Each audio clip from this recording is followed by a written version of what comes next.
Հայք դուք տևական ժամանակ ակցիա եք անում Ազատության հրապարակում, կներկայացնեք ինչ պահանջներ, ինչ գաղափարախոսություն եք առաջ տանում։ Ինքս ցանցանում շարքային քաղաքացի հանդես եմ գալիս նախաձեռնությամբ համախմբվելու սահմանադրական փոփոխությունները որպես առաջնահերթություն դարձնելու հարցի շուրջ, միևնույն ժամանակ այդ հարցը դիտարկելով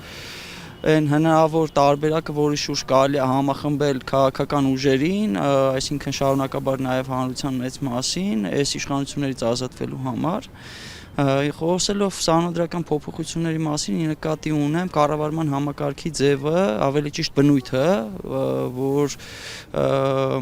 լայն լիազորություններ է տալիս մի անձին, չկան բացարձակ որևէ հակակշռման, հավասարակշռման մեխանիզմներ, ու այդ փոփոխությունների հասնելու գրավականը գտնում եմ սահմանադրական փոփոխությունները ու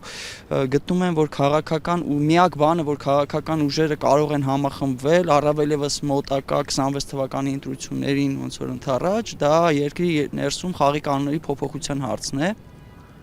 որ իրենցից ով էլ վաղը գա իշխանության, այսքան մեծ լծակներով ու հնարավորություններով օժտված չլինի, այսինքն եթե ոնց որ մի նախադասության փորձենք ձևակերպենք ասածս, հաջորդ ձևավորվելիք որևէ կառավարություն պետք է ձևավորվի միայն ու միայն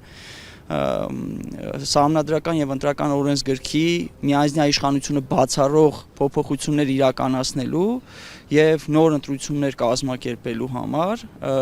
անգամ շատ կարճ ժամանակում պայմանական 1-1.5 կամ 6 ամիս անգամ եթե այդ կառավարությունը ձևավորվել է 2026 թվականի հերթական ընտրությունների արդյունքում Իմ խորին համոզմամբ այն խոսույթը, որ այսօր ունեն ընդդիմադիր ուժերը, բացարձակ հնարավորություն չի տալի այս իշխանությունից ազատվելու, ոնց որ մեծ հաշվով դա սահմանափակման Նիկոլը Վատնա, ինքը պետքա գնա խոսույթի շրջանակներում, իմ կարծիքով այն ցնցումները, որ մենք մինչև այսօր ունեցանք, ու դա այդ խոսույթը չի օգնել այս իշխանության կամ Փաշինյանի հեռացմանը, հետագայում առավելովս 26 թվականի ընտրությունները իմ կարծիքով այդ խոսույթը բացարձակ չի օգնելու ու կանգնելու ենք մի հատ լուրջ վտանգի առաջ, որ այս իշխանությունը նորից կարողանալու է վերարտադրվի ու մի քանի խոսույթներ կան, որ խիստ խանգարում են այսօրվա մեր ընդդիմադիր ուժերին, դրանք են Արևմուտք Ռուսաստան խոսույթը, որը եթե մի քիչ ավելի բարվոք վիճակում լինենք, կարող է եւ պետք լիներ իրականում, բայց այս իրավիճակում, երբ որ շատ-շատերը գտնում են, որ Նիկոլ Փաշինյանը ուղիղ սպառնալիք է պետականության պահպանմանը ու շարունակում են նման խոսույթով հանդես գալ, դա իմ կարծիքով սխալ է ու դա պառակտում է հասարակությունը։ Մեկ այլ խոսույթ դա նախկին ներկան է, որը այլևս չգիտեմ ոնց կարելի է մեկնաբանել դրա ճիշտ կամ սխալ լինելը, իմ համար ինքը խիստ անընդունելի խոսույթ է, այսօր առավել ևս, հատկապես ընդդիմադիրների շրջանում, որ մեկը մեկից փորձում է, ոնց որ ասում է, առանձնացվի ու ոնց որ դա եւս,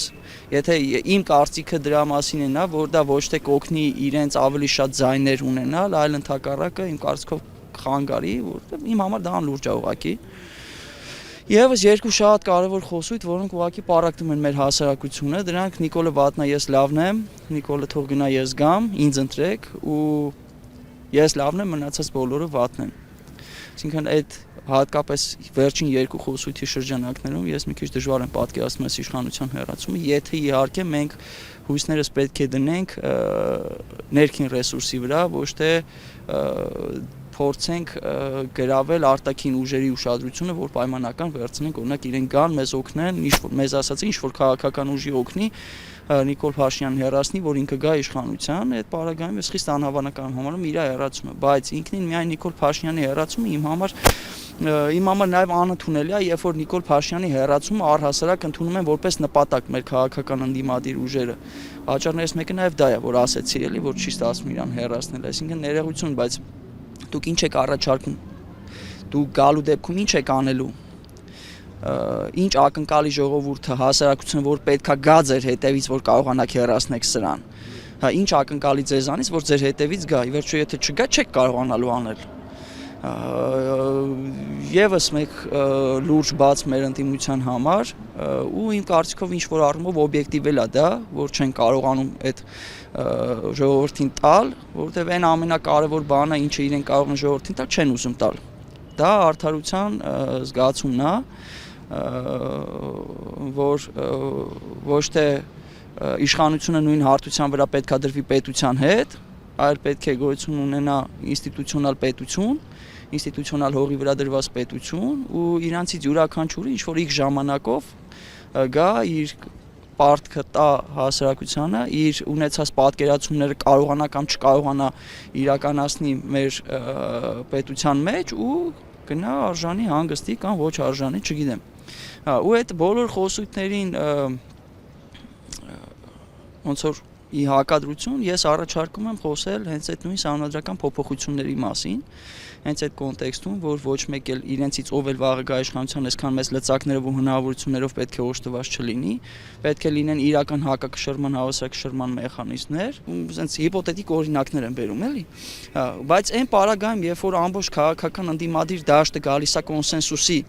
որ մեզանից ով էլ վաղը գա իշխանության, պետքա նման փոփոխություններ իրականացնի ու նոր ընտրություն կազմակերպի, հավանականությունը, որ հասարակության մեջ կարա վստահություն առաջանա ոչ թե առանձին քաղաքական ուժերի, այլ առհասարակ քաղաքական համակարգի հանդեպ